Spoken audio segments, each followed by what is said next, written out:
Hello, welcome to the Lately in JavaScript podcast Hangout. This is episode 47, and as always, I have here with me Artur Sosnes from Latvia. That has just woke up from the bed to record this podcast, right?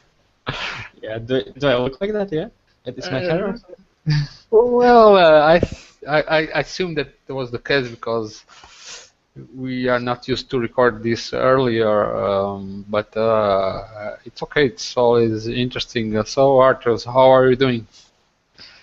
Thanks, I'm fine. I'm actually getting much closer to JavaScript development than I was before.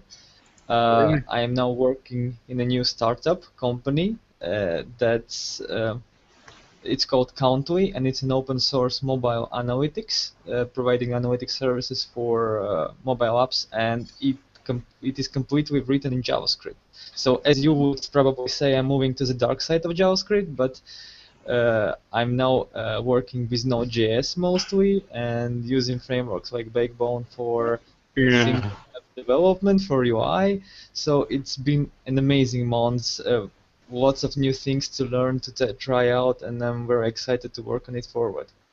Well, this is the JavaScript Hangout, so it's not the dark side. It's only the dark side when we record the PHP podcast. Oh, okay. But that's fine. But so you are working as an employee, or are you a founder or something? No, I was involved in another startup, and that startup closed. That was like my main job for the most time, and that startup had a relation to this startup, so this new company like kind of employed me. So currently, I'm working for them. Oh, From so you are remote. not a founder or a No, partner no. in the. It was founded more than a year ago, I think. Yeah. So you are just being paid to work there, I Yep. suppose.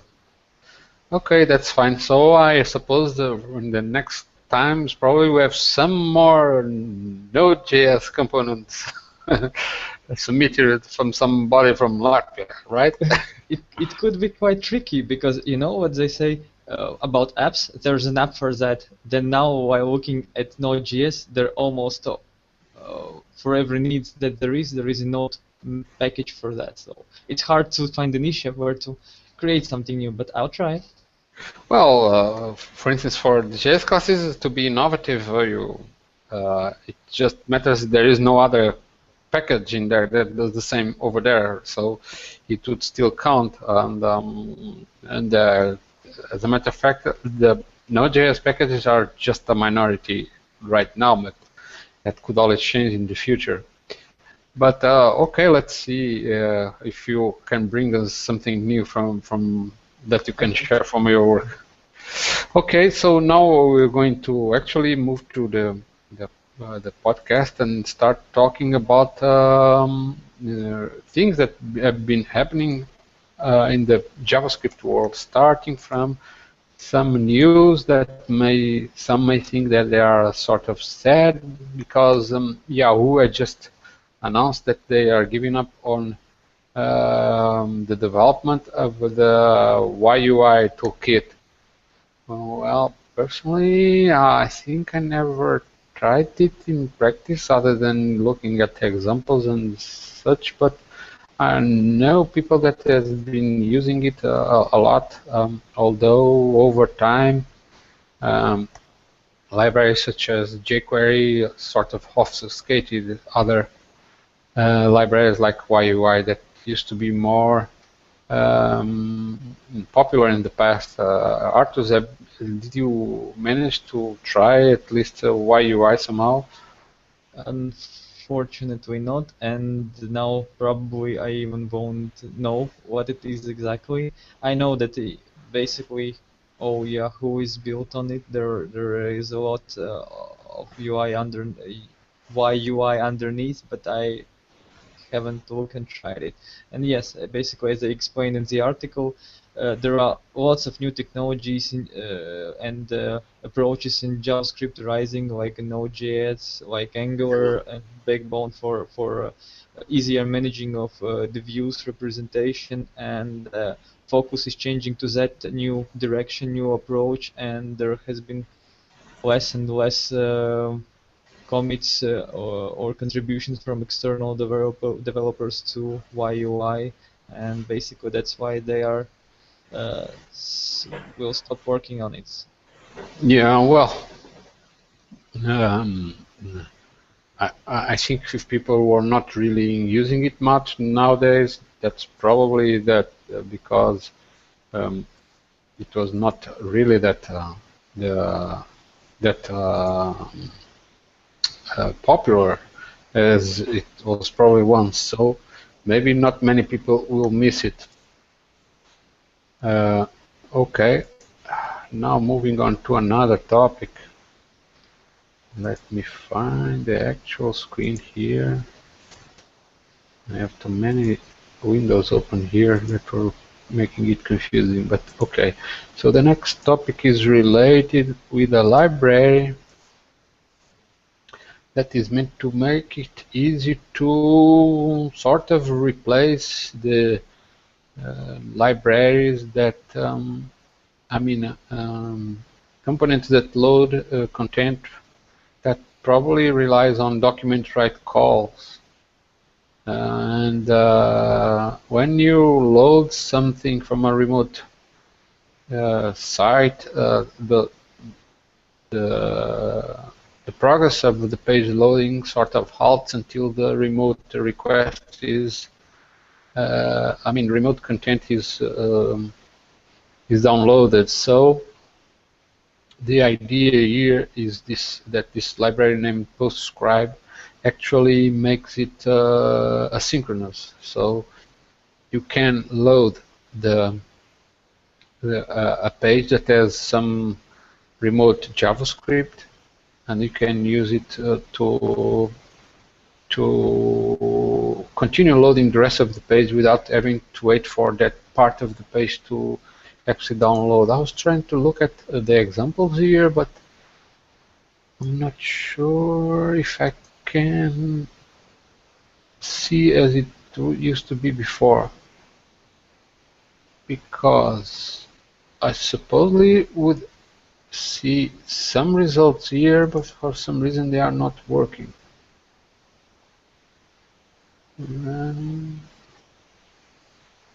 Yeah. I don't know, maybe this got stuck.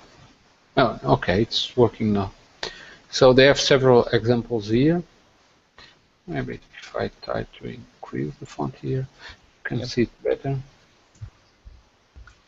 There are several examples, and for some reason this seems to be slow, or maybe it's just me.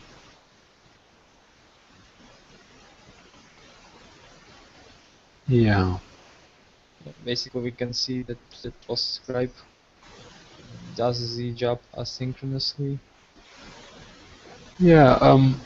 This is what should appear if you do document write, and asynchronously we PostScribe it to appear okay, and then there are the other.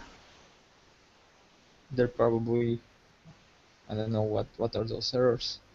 Yeah, I'm not sure if this is the sorry, the right response to expect. Cannot redefine property HTML. Okay. F and F.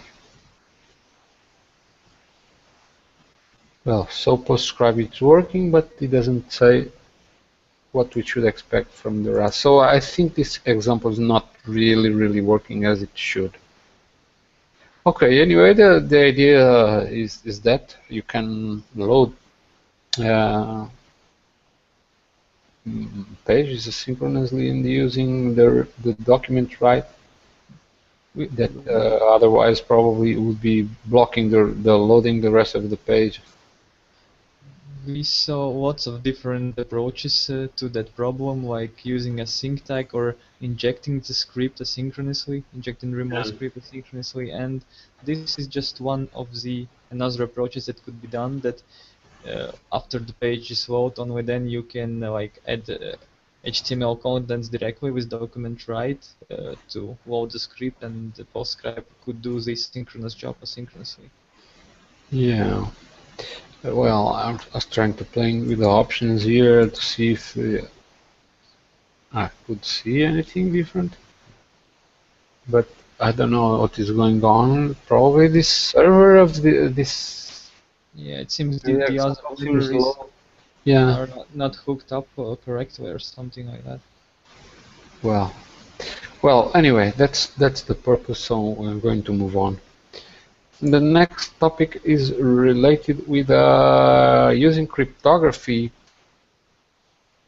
for several purposes on the browser side. So basically, I found this article, which is in practice a presentation that talks about web crypto, which is an API that I'm not sure if all browsers implement it. I've never tried it, but it certainly explains how it would work in practice. You can use cryptography to implement not only encrypting of data, but also to get hashes. I don't know if cryptography is that important, because once, on the browser side, I mean, once you get the access to the browser data, you probably can intercept the sensitive information. And when we talk about cryptography, we talk about passwords that need to be used to encrypt the data. So actually, we even commented about one package. I think it was by Jason Griffin that would encrypt data to be stored on the browser side. And well, it was not clear from where the password would come. Maybe it was a password that would probably come from the server and be used once. And from then on, you could encrypt and decrypt data to be stored in local storage. And maybe the main value of that is that you can have your local storage data stored with cryptography. So unless somebody finds a way to find the password, the key to decrypt it, nobody would be able to decrypt things. Theoretically, it would be possible to use the key as some properties of the current browser, like the browser version, name, language, maybe IP address. To combine it all together, it would make a key that is automatically generated, and so making the storage accessible only from this machine on this browser, theoretically. Yeah, well, that could be a way to use it, but well, maybe the idea is not really to make it 100% secure, but maybe just make it more difficult for somebody to attack without actually getting into the application JavaScript that is being run to encrypt data. And for people that are looking for data on hard drives, just scanning on files that are encrypted probably will not find any information, but if the information is not encrypted, they could find the information more easily. And okay, that's just to mention about this API for people that are more interested in looking into this. The actual introduction is of the presentation mentions the post-Snowden era, and maybe they are just they are also considering using cryptography to send and receive data to the server, but at a certain point you need to exchange the keys to encrypt the data. So if you are not using SSL, the key would also be exposed at a certain point if it is being exchanged between the browser and the server. But okay, maybe I'm not getting this right. And anyway, there is this presentation about the Web Crypto API for those that are interested in these topics.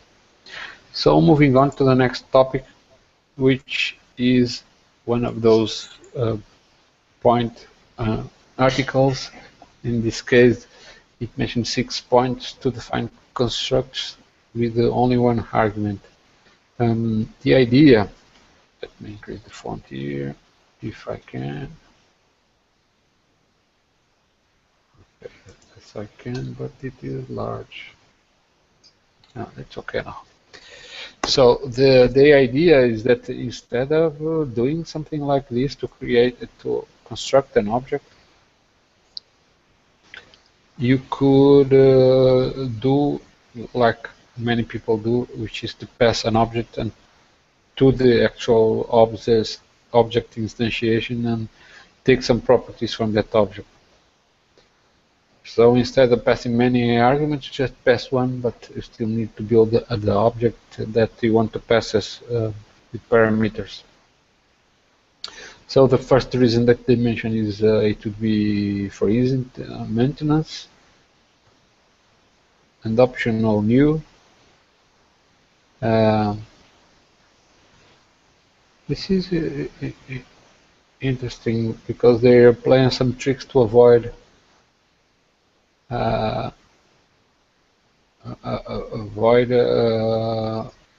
passing many arguments, and then instead of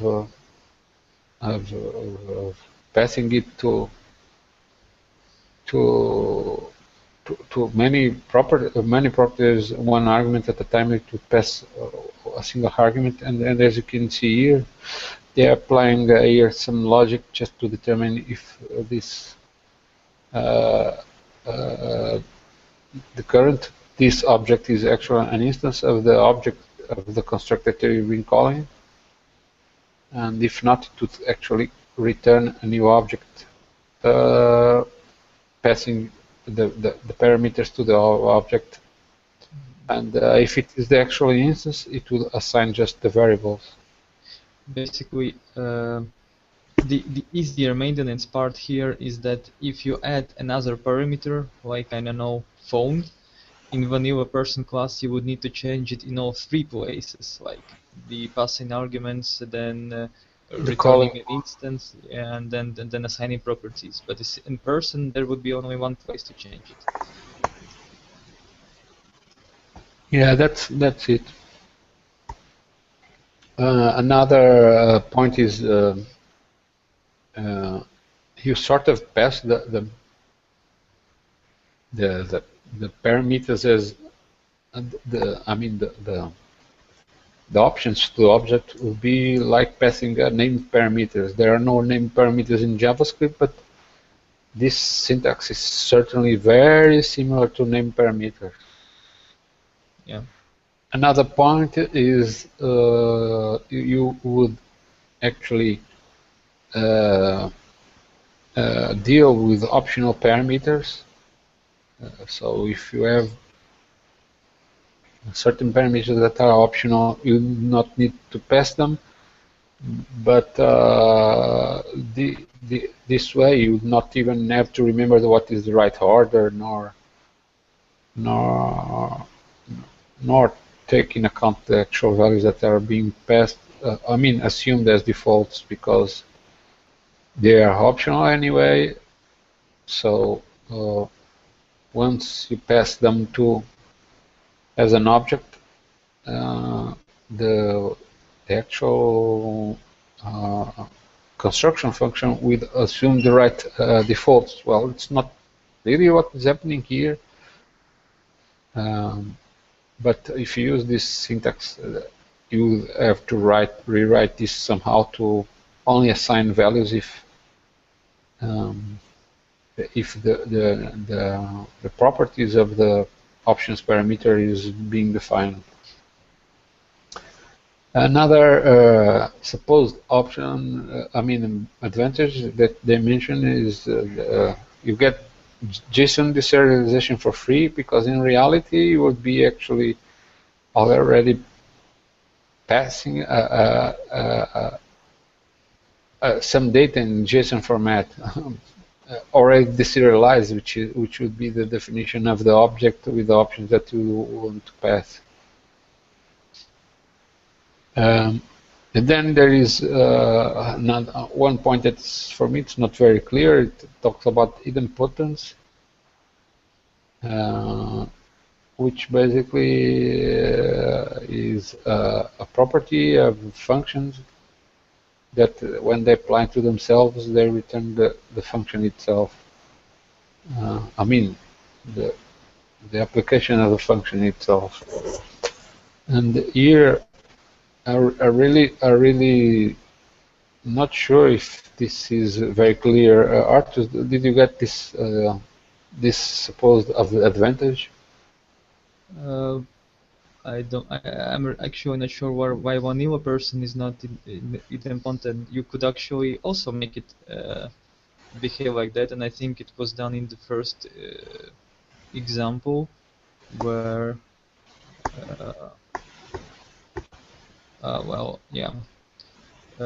but I think it could be done with vanilla person, but yes, the idea is that to make it idempotent, so it doesn't matter if we pass a data to a constructor or another instance, it would return as an instance to work with. So it will be like a safe casting form. We don't know what data it is, we just pass it to constructor and then use it as an instance. We will know that the output would be an instance. But that's, I think, for me, what value would it provide? Right. I think what they mean is that if you have an object, for instance, in this case, it would be person that is already instantiated with some properties.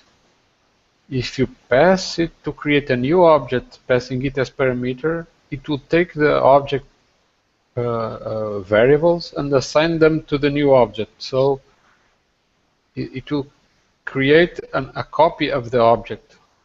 Oh yes, and you can't do it with vanilla because it does not accept one single argument but multiple arguments. So yeah, you would have to. Yeah, you can't pass it with one argument. Okay, yeah, that makes sense. Yeah.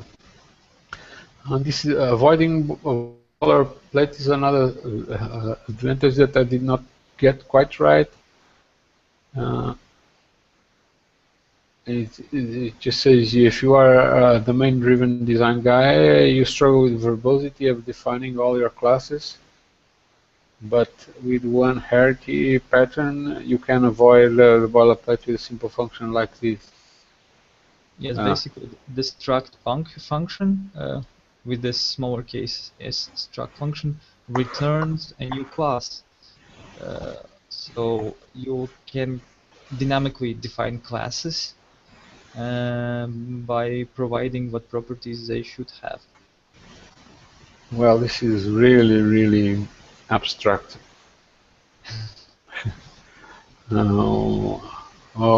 Okay, well, I think they are applying a trick here, creating a function named struct, and the struct here is an object that takes properties, and in case the properties are the definition of the properties of the object, then there is this struct function, which basically a class. And struct meta and props equal to props. Well, that's returns struct when you construct the object. It returns struct it would be the function here. Well, this is very confusing. I really did not get this point. Did you understand anything here? Yeah. As I said, that's allows, for example, uh, they create the class person by passing the name and surname. They could create another class, I don't know, an apple, and pass other arguments. Like they could be a color and the size, for example. That way, the function struct with small case s dynamically returns dynamically created classes, and then we can instantiate these classes by passing the one single argument that would cover the Yeah. properties to the struct function. So this struct here that is returned is not really the object. It's just The class. some meta object, if you can call it that. I think. Well, that's what it seems to me. And then you would call new to get. Well, I'm not sure if this is the intention, but that's what it seems. Okay, well, I was convinced that passing options would be an interesting approach, at least for construction classes that may have many parameters for the reasons that were described here. So, moving on to the next topic, we are going to talk a bit about a library named Istanbul that is for code coverage. Personally, I have not been using much code coverage. Actually, I do not do much testing in JavaScript, but in this case, it is actually a library for the server side, and it mentions here npm, so I suppose this is Node.js library. Arthur, have you been using testing and the code coverage tools? Yes, just in the new work, in the new sphere, the scope that I'm working on, I work a lot with the code and provide testing, and I was also implementing new tests and code coverage, and I was using Blanket.js. It's kind of similar to Istanbul. I think the Blanket.js would go the first place in code coverage between Node.js developer and Istanbul is probably the second one, most popular. And I actually was quite interested in how they do test the code coverage. I was looking more into it. Basically, the process is that you specify JavaScript files, then the library reads a file, and they transform the code to place the hook in every scope. So then you run tests not on the original code, but the on transformed code. The process is called instrumentation. So you run the tests on the instrumented code, and every time you walk into some of the scopes, it dispatches the hook. Yeah, the test. Well, we had a call here, so this section was covered. So in the end, there is an option to provide a report of how many code was covered, and which sections was not covered at all, and yeah, it's very useful to see. Yeah. Well, at least it should help you to figure what code may have not been tested, even if you add tests for all your code, it doesn't mean that it will catch all the bugs, because there can be an infinite number of situations with special values, special conditions that your code may have not been tested on. But at least with some testing, you reduce the chances of shipping code with serious bugs that otherwise could be detected earlier using some testing libraries. So, okay, so now moving on, the next topic is about a library called hello.js. Hello.js. Yeah. Yes, exactly. That I'm trying to open the window, but for some reason uh, the the Google Hangouts is not allowing me to do it. So basically, this library is to make API calls using OAuth 2 and actually also OAuth 1 um, for well, querying REST APIs and anything else. And this is interesting because I have developed um, a package for OAuth 1 and 2, but in PHP, and once in a while there is some users that would like to do something similar in JavaScript. Well, it is possible to do everything in JavaScript, probably with a different OAuth flow, because in the regular OAuth flow that is used on server-side applications, there is some redirection between the pages of your application and the OAuth server for authorization. But for JavaScript on the browser side, there is no such thing as redirection because you only have calling JavaScript code and some return code. So there is a different flow. But well, my concern here would be more with application keys and the secrets that you need to somehow ship to the browser, and I mean make it available to the browser, and these keys are usually secret. You don't, and you cannot share it with not even your application users. And I'm not sure how this API handles it, but at least for OAuth 1, they say they use an OAuth proxy.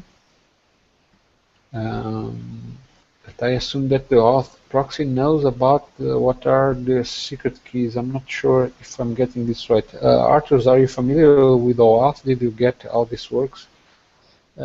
Every time I need to implement OAuth authentication in some work, I always think, yeah, this time I will go through it and see how it works. But then I find the libraries that does exactly what I need, so I use it, so I never have learned what it does exactly. Yeah, well, I don't know. This seems to be a sort of a wrapper to different libraries because it allows you to authenticate and then make some API calls. And it seems it provides kind of very seamless integrations. Yeah, so it's mostly I think relying on what the other server actually does, because you know there is a Facebook JavaScript SDK also, and they do authentication with Facebook, so it is somehow possible, and Hello.js just reuses it. yes, but in this case, I think they are using some kind of proxy server because there must be some real. Your browser is going to redirect. I see a redirect HTML. So I suppose this is the return page. Yes. And then they also pass client IDs.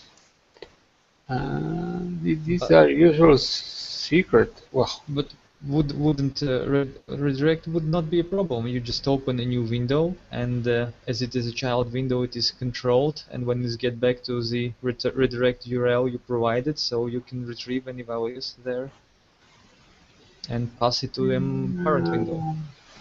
Yeah, well, as long as it is really a static page, but it doesn't preserve the state of anything that it had before, because it reloads the page. Well, I confess that this may be confusing. I may be misinterpreting this right. You see JavaScript code here that shows client application IDs. In Facebook, you can disclose application ID. You can't disclose application secret. So they do authentications. That's the OAuth. That's the OAuth 2. So But somehow you can authenticate only based on app ID. yeah, well, maybe this implements some kind of black magic that I'm not following here. But anyway, for anybody that is interested to make API calls to many servers, I'm not sure if this library has built-in support for just these libraries, or it is configurable to support other libraries, because each server has specific endpoints that you need to redirect. And okay, I'm trying to see if this works. Actually, well, it is not working at all, because probably this is relying on some pop-up windows. Yeah. Okay, I think I need to start from the start. That's the problem. So the start here You is need to authenticate on the top of the page. There are lots of buttons, and you need to authenticate. For example, is Facebook, and then you probably would be able to retrieve the additional. Okay, let's try Facebook. Oh, I see. Did it There is open? an application called, I've never seen this application. And there is no information about this application, right? Oh, there's just for the test of the page. Yes. So Yes, it's an application from the guy that developed this package. And yeah, this is a bit confusing. So, well, from here on, well, I would accept, say okay,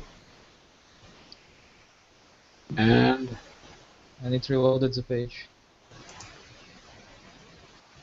reloaded the page. It was a pop-up, right? No. Yeah. Yes. So on pop-up close, you can execute the function to reload the parent window, and that's exactly what it did.